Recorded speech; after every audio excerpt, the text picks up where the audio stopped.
Bonjour et bienvenue sur cette vidéo qui me tient particulièrement à cœur. Dimanche, il y a une marche pour une vraie loi sur le climat et je ne vais pas pouvoir participer personnellement pour des raisons familiales. J'ai mes parents, je vais rendre visite à mes parents qui sont en cours de vaccination et bien sûr je limite au maximum mes contacts. Je ne peux pas dimanche aller côtoyer tant de monde, mais voilà, je me dis, mais alors qu'est-ce que je peux faire? Je ne veux pas rester sans rien faire, et alors j'ai eu l'idée de mettre à l'honneur 10 jeunes femmes qui sont, je pense, à l'origine de tous ces mouvements. Elles se nomment elles-mêmes des activistes du climat. Et voilà, j'ai vu un documentaire, tout est basé beaucoup sur le documentaire Génération Greta, qui est passé sur Arte. Et je veux profiter de cette place que je me suis créée sur YouTube pour les mettre à l'honneur, mais pas seulement. Vous allez voir que je fais le lien avec l'hypersensibilité, avec comment je vois les choses, et surtout, nous, chacun d'entre nous, on est des fois un peu, on se sent, bah oui, je peux pas faire comme elle, qu'est-ce qu'on peut faire, nous, à notre niveau? Ça, c'est aussi quelque chose que dont on va parler à la fin. Tout d'abord, qui suis-je? Je suis Marie-Élise Château, coach professionnel dans la région des 3 pays, France, Allemagne, Suisse. Et puis, je vous invite à m'écrire si vous voulez recevoir de la documentation gratuite sur l'hypersensibilité, comme les livres bibliographiques que je pense qui sont les plus importants parce qu'il y en a plein dans les librairies, et aussi que faire les premiers pas pour mieux vivre notre hypersensibilité. N'hésitez pas à m'écrire, mon email est ci-dessous. Comment moi je vois les choses, en fait, là je pressens que ces personnes sont toutes, ces jeunes femmes, vous allez voir, je vais parler d'elles, elles sont toutes des personnes forcément hypersensibles. Et comment je vois les choses? Je vois que elles emmèneront dans leur sillon, si possible, les 20% d'hypersensibles qui existent, parce qu'ils sont forcément reliés à la nature, quelque part très fortement, même si aujourd'hui ils ne peuvent pas l'exprimer, qu'ils ont un peu la tête dans le guidon avec la vie telle qu'on la vit en ce moment. Et aussi, il y a une trentaine de pourcents de personnes non hypersensibles qui n'ont pas ce fonctionnement en arborescence, mais qui pensent de façon linéaire, mais qui sont très très sensibles. Et 30 plus 20, ça fait 50. Avec ces 50% de personnes, on peut faire bouger les choses, parce que le politique, on verra qu'il y a quand même pas mal de politique là-dessous. Le politique, en fait, il bougera quand il risquera de perdre son électorat. Moi je vois ça comme ça, on est vraiment à un penchant. Il y a un moment où tout le monde va vouloir le changement, parce que les choses, voilà. Est-ce qu'il faut attendre que les choses soient vraiment à notre porte? C'est ça la question. Il est essentiel de bouger avant, donc peut-être pas les 100% des gens, mais au moins plus de 50%, ça c'est possible, et c'est tout ce travail qui est fait, emmené donc par ces personnes qui sont vraiment connectés à la nature et qui voient ce qui va se passer et qui peuvent, avec leurs actions, emmener les autres. Alors je fais un test, dans mes dernières conférences, j'ai fait un test, et alors là ça marche à tous les coups, avec Greta Thunberg. Comment réagissez-vous face à tout ce qu'elle fait? Est-ce que vous vous dites, ouais, continue comme ça, il faut des gens comme toi qui lâchent rien, il faut leur dire qu'ils ne peuvent pas continuer à agir comme ça pour les générations futures, il faut changer les choses tout de suite, on ne peut pas attendre plus? Ou bien vous vous dites, elle va bientôt arrêter là, elle va retourner à ses occupations premières, qu'est-ce qu'elle fait quoi? Elle va aux États-Unis en bateau? Hein? Pourquoi? Pour lutter contre le dérèglement climatique? Mais c'est quoi ça? Alors vous êtes plutôt la première catégorie ou la deuxième catégorie? Si vous êtes dans la première catégorie, c'est sûr vous êtes hypersensible, vous pouvez être aussi quelqu'un de normalement sensible mais très sensible. Par contre, si vous êtes dans la deuxième catégorie, à dire mais qu'est-ce qu'elle fait celle-là, une chose est sûre, c'est que vous n'êtes pas hypersensible. Ça, c'est une façon de voir les choses. Et qu'est-ce qui m'a fait dire que toutes ces jeunes femmes sont hypersensibles? C'est par exemple, il y a la française Sixtine Dano qui a 22 ans et qui dit, et ça j'ai trouvé que c'était très bien exprimé dans le documentaire, c'est beau, c'est fort de se donner un combat plus grand que soi. Ça donne du sens, on n'est pas là que pour nous. Et après, elle rajoute, oui, mais bon, avec un peu d'humilité, on reste une petite goutte d'eau dans la mer, mais voilà, c'est vraiment ça que la façon de penser de la personne hypersensible. Est-ce que vous vous reconnaissez dans ces réactions-là? Est-ce que vous êtes admiratif de ça? Alors oui, il y a ce qu'a dit donc Sixtine Dano, mais il y a aussi, et ça je le dis dans mes conférences, quelque chose qui est vraiment... qui regroupe vraiment les personnes hypersensibles, c'est qu'ils se sentent concernés par le monde en fait.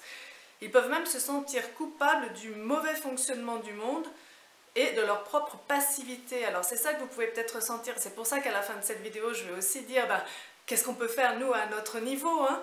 On peut déjà faire des choses qui vont être très importantes si c'est cumulé sur un grand nombre de personnes. Parce que là, ce sont vraiment des activistes, ce sont des personnes qui vont jusqu'au bout, qui sont vraiment mus par ça. Moi j'ai connu ça, par exemple pour moi c'était impossible de ne rien faire. On avait nos enfants à l'école qui respiraient en fait les odeurs de fuel qui émanaient de la chaudière qui fonctionnait mal. Je ne pouvais pas rester personnellement comme ça à ne rien faire alors que des adultes obligeaient des enfants à aller dans une atmosphère qui n'aurait pas été tenable sur le lieu de travail dans les entreprises, parce qu'on dépassait sans doute les seuils. Donc, et là, je me suis vraiment battue et je voyais certaines personnes qui me suivaient, hein. Je n'étais pas toute seule, il y a certaines personnes qui m'ont suivie, mais on a réussi à avoir, lors des signatures, 20%, encore ces fameux 20% de signatures, mais il y avait aussi des gens qui se disaient, mais il y a un moment, elle va lâcher, quoi. Mais c'est plus fort que la personne hypersensible, le combat qu'elle mène. Donc voilà, ça c'est un peu, je prends un peu cet exemple avant de mettre ces jeunes femmes en lumière, je prends un peu voilà, cette opportunité pour vous faire comprendre eh bien, la différence. Est-ce que vous vous sentez vraiment comme ça ou bien est-ce que vous avez ce recul qu'ont les personnes très sensibles mais qui n'ont pas ce fonctionnement en arborescence, qui vont à un moment lâcher, elles vont savoir arrondir les angles. Bien sûr, avec l'âge aussi, on apprend à faire ça, hein. On se met quand même, on évolue aussi, et on risque de perdre un peu, c'est pour ça que ce sont des jeunes femmes. Le changement viendra de jeunes personnes et notamment des jeunes femmes. Et pourquoi les jeunes femmes d'ailleurs? Dans le documentaire c'est bien expliqué parce qu'il y a un lien entre les femmes et la nature et à la surface du globe c'est encore elles qui cultivent très souvent, c'est elles qui vont chercher l'eau. En Afrique ça paraît, c'est elles qui vont chercher de l'eau de plus en plus loin parce qu'il y a la sécheresse. Donc voilà, c'est vraiment, et c'est elles qui sont les premières qui sont touchées de plein fouet par la précarité après les catastrophes qui arrivent de plus en plus fréquemment. Donc voilà, l'écologie et les politiques sont-ils à la hauteur de l'enjeu climatique? Ça c'est la question. Il y a Marinelle Ubaldo qui a 22 ans, qui vient des Philippines et elle a pu prendre la parole en 2015 lors de la COP21 à Paris. Et c'est la première fois donc que quelqu'un comme ça pouvait s'exprimer. Donc c'était une très grande avancée. La COP21, vous le savez, a été porteuse d'espoir, de grande ambition. Et aujourd'hui, après la COP25 de Madrid, ce que j'ai compris du documentaire, c'est qu'on est vraiment déçus. La COP25 représente plutôt un échec et la résignation. Mais je pense qu'il ne faut pas s'arrêter sur ce constat d'échec. Il est important de continuer pour arriver à ces plus de 50% de personnes qui vont être sensibilisées et commencer à agir de façon à ce que les politiques en place changent leur façon de faire en fait. Il y a par exemple Melati Vaisen qui a 19 ans qui a créé une association à Bali qui s'appelle Bye Bye Plastic parce qu'en fait on voit que les plages de Bali c'est presque inconcevable, on a une idée féerique de cette île et en fait les plages sont pleines de plastique en fait et on met aussi là-bas énormément de plastique à la mer. Donc voilà, elle a créé cette association, il y a des choses faites concrètes vraiment. Il y a Nicole Becker, 19 ans, en Argentine, qui a réussi à mettre eh bien, la transition climatique dans la constitution du pays, parce qu'il n'y était pas. Elle dit, j'ai parlé à des politiques, mais ils n'étaient même pas au courant, en fait. Ils s'en foutaient vraiment, quoi. Donc voilà, ça c'est des grandes avancées concrètes qu'elles ont pu amener à faire grâce à leur mouvement depuis 2015. Il y a aussi Jamie Margolin, elle est américaine, 18 ans, qui parle régulièrement maintenant devant le Congrès américain. Donc voilà, ces jeunes femmes ont vraiment un poids au niveau politique. Alors je veux mettre les autres en lumière également. Il y a Elisabeth Watuti, 23 ans, du Kenya. Alors elle nous fait bien prendre conscience que le dérèglement climatique, il a déjà commencé. L'Afrique a de plus en plus des périodes de pluie abondantes, suivies de grandes sécheresses. Et ils le sentent déjà maintenant. Alors elle, ce qu'elle fait au Kenya, elle fait planter des arbres. Elle passe aussi par l'éducation des enfants en plantant des arbres. Elle fait vraiment des choses concrètes. Il y a Elena Gwalinga, 18 ans, Équateur, qui nous fait prendre conscience que les rivières s'assèchent. Les gens le remarquent. Ça va très vite. Il y a Ridhima Pandey en Inde, elle a 12 ans, qui parle des inondations. Les dernières inondations ont été très meurtrières en Inde. Et c'est vrai qu'on a tendance à croire que le dérèglement climatique, encore cette image de l'ours polaire qui est menacé par la fonte des glaces, mais on se rend compte de plus en plus qu'il y a beaucoup d'autres exemples. Il y a aussi les feux de plus en plus intenses partout, et c'est lié à la biodiversité qui diminue. Quand on voit qu'en Australie, il y a eu des milliards d'animaux qui ont été dévastés par ces derniers incendies, avec risque de perdre des espèces animales. Donc on voit bien que tout est lié en fait. Il y a aussi Lily Platt, 12 ans, toute jeune. Il la montre, eh bien, elle est une folle des réseaux sociaux en Hollande. Et bien sûr Greta Thunberg, 15 ans, en Suède, qui dit que c'est son devoir moral en fait de faire ce qu'elle peut. Et là on voit qu'elle ne lâchera pas. Elle est plus qu'hypersensible, mais c'est une branche de l'hypersensibilité puisqu'elle est Asperger sans doute. Mais voilà, donc, et elle nous dit, et ça c'est très important à la fin du documentaire, soyez créatifs, ne vous sous-estimez pas. Et ça c'est vrai, on se limite. Souvent les personnes hypersensibles, elles vont se limiter dans leurs actions, toujours pour être dans le moule, pour être bien... pour s'adapter à leur milieu, alors qu'elles peuvent faire beaucoup plus. Donc...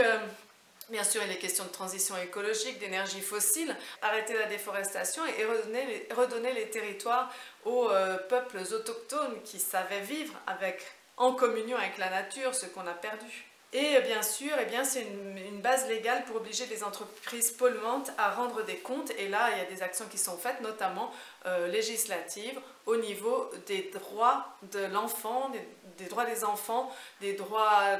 à la santé, atteinte à la santé, atteinte à la vie en fait. Donc ça, ils sont en train vraiment de monter ça au niveau législatif pour que les choses bougent. Donc vraiment, ce documentaire, moi ça me les a fait découvrir, ces 10 jeunes femmes, et vraiment je veux leur rendre honneur parce qu'on a besoin de cette énergie qu'elles ont, on a besoin de leurs idées, vous les entendriez parler, mais on se dit, mais quelle raison on nous a fait croire qu'il fallait passer par l'ENA pour être un politique qui parle bien? En fait, elles sont pleines de bon sens. Et la politique, c'est rien d'autre que d'être plein de bon sens. Donc voilà, c'est vraiment un documentaire que je recommande. C'est vraiment intéressant. Je vais en venir au dernier point. Nous, qu'est-ce qu'on peut faire? On ne va pas être des Greta Thunberg. Déjà, moi, j'ai plus l'âge, je ne vais pas avoir le même effet. Qu'est-ce qu'on peut faire? Mais on peut faire beaucoup de choses. Sachez que les personnes hypersensibles, si vous êtes hypersensible, vous le savez, vous avez du mal à vous montrer. Vous avez peut-être une page Facebook ou un compte, un profil Facebook ou Instagram, mais bon, vous n'êtes pas les personnes qui vont le plus facilement poster. On a peur de laisser des traces. C'est un petit peu sortir de sa zone de confort et passer au-dessus de ça pour pouvoir, je suis sûre que si vous êtes hypersensible, vous faites déjà des actions aujourd'hui qui vont dans le sens de la transition climatique et le respect de l'environnement. Par exemple, vous pouvez avoir installé dans votre jardin un récupérateur d'eau. Ça, c'est hyper important. Alors, prenez des photos, faites un film, postez-le sur votre profil Facebook ou Instagram. Ou vous pouvez aussi être quelqu'un qui... parce qu'on ne peut pas être sur tous les fronts, je vous le dis tout de suite, là, on ne peut pas tout faire aujourd'hui, surtout avec nos vies. Donc, il faut se garder un objectif qui soit atteignable. Donc, ne pas se mettre trop la pression. Mais ce que vous faites, le montrer, communiquer pour être un exemple. Par exemple, si c'est important pour vous d'utiliser le moins de plastique possible. ben voilà, vous faites vos courses, faites une photo, faites un petit texte pour montrer, ben voilà, ce que vous faites, vous. La permaculture, on est au printemps, ça va arriver. La permaculture, moi, c'est mon rêve. J'ai commencé il y a quelques années, mais un petit peu comme ça, quoi. Je m'y efforce, mais moi, mon rêve, c'est quand je serai au point de récolter mes propres graines. Et l'année sur année, ça c'est ça que je voudrais faire, les propres graines qui sont pas des hybrides, ça c'est important pour moi. Alors je vais peut-être un peu plus communiquer sur ce que je fais, sur mes avancées dans ce sens, mais c'est pas cette année que je vais y arriver, ce sera une évolution. Il faut aussi comprendre que il faut se laisser le temps d'avancer pas à pas. Voilà, j'ai un bug dans ma vidéo. En tout cas, j'ai pu dire tout ce que je voulais dire. La vidéo est assez longue. Je vous remercie de m'avoir écouté jusqu'ici, de mettre un like si vous avez aimé, de vous abonner à ma chaîne bien sûr, c'est important pour moi, et aussi eh bien, de partager si vous voulez partager cette vidéo, si vous l'avez aimée. Merci et bonne manifestation, bonne marche à ceux qui iront dimanche.